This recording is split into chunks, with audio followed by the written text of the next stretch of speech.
नमस्कार मंडळी, मी माधुरी. चला तुम्हाला आमच्या भागातील एक टेस्टी चविष्ट अशी रेसिपी दाखवते आणि आवडीने खाल्ली सुद्धा जाते. नॉनव्हेजलाही मागे सारेल अशी ही चविष्ट भाजी आहे आणि तेवढीच लोकांना आवडणारी आहे. प्रत्येकच व्यक्ती खाते आमच्याकडे आवडीने. बनवायच्या पद्धती वेगवेगळ्या आहेत. कोणी वेगळ्या पद्धतीने बनवतो, कोणी वेगवेगळ्या पद्धतीने बनवतो, म्हणजे आपल्या पद्धती आहेत. तर ही भाजी आम्ही आमच्या पद्धतीने कशी करतो, माझी आई सासू वगैरे अशाच पद्धतीने करतात आणि छान लागते. तर हे आहे बघा सुरण. सुरण जमिनीमध्ये राहते, जमिनीमध्येच निघते. कंदमूळ आहे, जमिनीतून खोदून काढावं लागते. मी काही विकत घेत नाही, गावी गेली तर आईकडूनच आणते, सासूकडून कधीतरी आणते. मागे 2 कांदे एवढेच दिले होते, तर आता आईकडूनच आणले होते, ते आहेत माझ्याकडे. आणि परत आजे सासरे आले होते, त्यांनी आणून दिलं होतं. तर मी आज छोट्या छोट्या 2 डोकं म्हणतात याला आमच्याकडे, तर हे 2 डोक्यात होते छोट्या छोट्या. आणि माती लागलेली असते, कारण घरचे आहेत, मातीचं प्रमाण जास्त असते लागलेलं. तर स्वच्छ धुवून घ्यायचं, नाहीतर मग कचकच लागायला नको जेवणामध्ये. म्हणून मी स्वच्छ पाण्याने धुवून घेते आणि चांगलं जिकडे अडचणीच्या जागेमध्ये पण अशी माती घुसलेली असते तशा ठिकाणी पण चांगलं व्यवस्थित स्वच्छ धुवून घ्यायचं. आणि कधी कधी काय होते, जमिनीतून खोदता साबरीचा मार लागतो, साबरनेच खोदलं जातं, तर साबरचा मार लागतो आणि कचले जातात कांदे. म्हणून सुद्धा स्वच्छ धुवून घ्यायचं. आणि मग कचतात तिथेच कुजून जातात, म्हणून स्वच्छ धुवून घ्यायचं. धुतल्यानंतर असे कापून घ्यायचं. मोठ्या साईजमध्ये असतील तर कापूनच घ्यायचं, म्हणजे लवकर शिजतात. तरी घरात आम्ही दोघंच आहोत, त्यामुळे मी जरा छोट्या साईजचेच सुरणाचे डोके आणते, जेणेकरून एकदा एकच डोका ठेवला तर त्या डोक्याची भाजी आपल्याला होऊन जाते. आणि जर मोठ्या साईजचं असेल तर अर्धा कापून ठेवावा लागतो. मग तो कापलेला भाग असतो तो सुकतो, तर चांगला 2-3 इंचचा तरी भाग सुकतो आणि मग तेवढा वाया जातो. म्हणून मी छोटे छोटे डोके आणते. तर सोलून घ्यायचं. शिजला आता, आपल्या कुकरला लावलेला होता कांदा, शिजलेला आहे. शिजल्यानंतर साल काढून घेतली. आता आपण कढईमध्ये तेल टाकलेलं आहे, तेलसुद्धा गरम झाला. आता मी फ्राय करून घेते. नॉर्मल साईजमध्ये तुकडे कापलेले आहेत आणि फ्राय करून घेते. आता फ्राय न करता सुद्धा सुरणाची भाजी केली जाते, पण ती एकदम बेसनसारखी सगळी अशी मिक्स होते, पावभाजीप्रमाणे एकदम बारीक अशी होऊन जाते. मग ती तेवढी टेस्टी नाही लागत, म्हणून मग फ्राय करूनच करायचं, खूप टेस्टी लागते. आणि हे घरगुती सुरण आहे, त्याच्यामुळे गळ्याला घेतो, म्हणजे खाज येते गळ्याला. तर गळ्याला खाज पण येत नाही असं आपण सुरण फ्राय करून भाजी केली तर.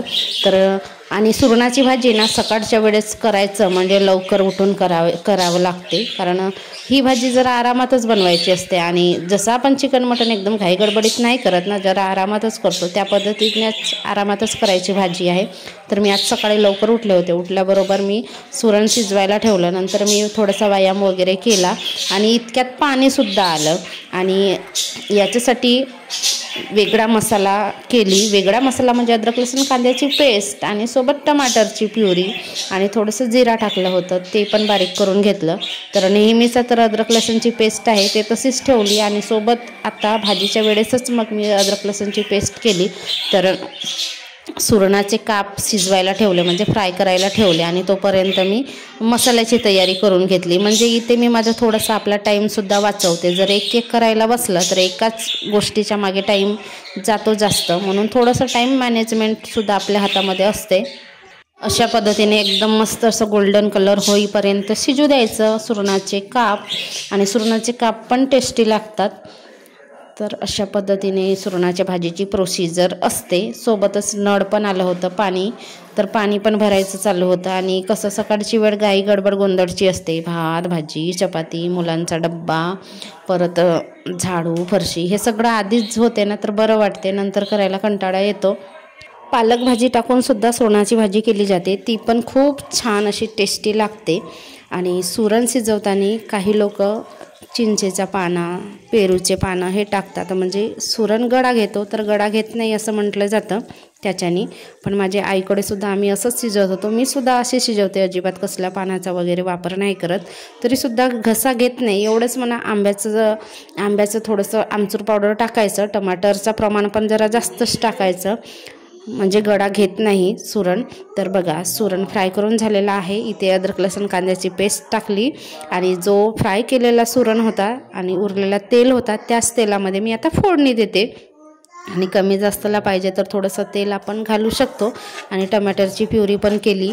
टमॅटो कापून टाकल्या ना तर मग ते मुलांना दिसतात, मग ते खात नाही. मग काही अशा खास भाज्या असतील तर मी टमॅटरसुद्धा बारीक करून घेते, म्हणजे त्यांना दिसत पण नाही, कडत पण नाही आणि व्यवस्थित खातातसुद्धा. तर अद्रक लसूणची पेस्ट, कांद्याची चांगली शिजू द्यायचे. त्याच्यानंतर मसाले, तिखट, मीठ, हळद, धने पावडर, गरम मसाला ते टाकलं. छान शिजू दिले, मसाले मिक्स केले आणि नंतर टाकलं मी टमाटरची प्युरी. आता चांगलं मसाले शिजू द्यायचं. 15-20 मिनटं तरी मध्यमच गॅसवर, कमी गॅसवरच शिजू द्यायचं मसाले शिजल्यावरच भाजीला चांगली टेस्ट येते.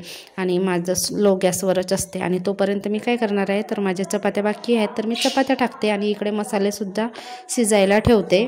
मसाले छान शिजले. त्याच्यानंतर बघा फ्राय केलेले सुरणाचे फोडी टाकल्या, म्हणजे सुरणाचे पीस टाकले आणि थोडंसं 5-1 मिनटं मिक्स होऊ द्यायचं, शिजू द्यायचं. आणि आपल्याला पाहिजे तेवढी आपण ग्रेव्ही करायची, पाणी टाकून घ्यायचं पाहिजे तेवढा रस्सा. आणि वरून थोडासा गरम मसाला पॅकेटचे किंवा घरी आपण बनवतो तो मसाला टाकून द्यायचे. खूप छान अशी लागते भाजी.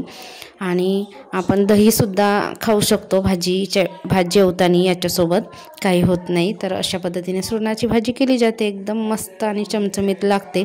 आमच्या भागामध्ये तर सगळ्यांना आवडणारी भाजी आहे. तर बघा अशा पद्धतीने सुरणाची भाजी केली जाते. बऱ्याच लोकांना सुरण म्हणजे काय, कसा राहतो वगैरे माहीत नसते किंवा कशी भाजी करतात हे पण माहीत नाही. तर अशा पद्धतीने सुरणाची भाजी केली जाते आणि नॉनव्हेजपेक्षाही उत्तम वाटणारी अशी भाजी आहे. आणि हिचे वेगवेगळे गुणधर्मसुद्धा आहेत. मूळव्याधीसाठी सुद्धा गुणकारी आहे असं म्हणतात. आणि आमच्या भागामध्ये तर सगळे आवडीने खातात. तर तुम्हाला कशी वाटली रेसिपी, लाईक करा, कमेंट करा.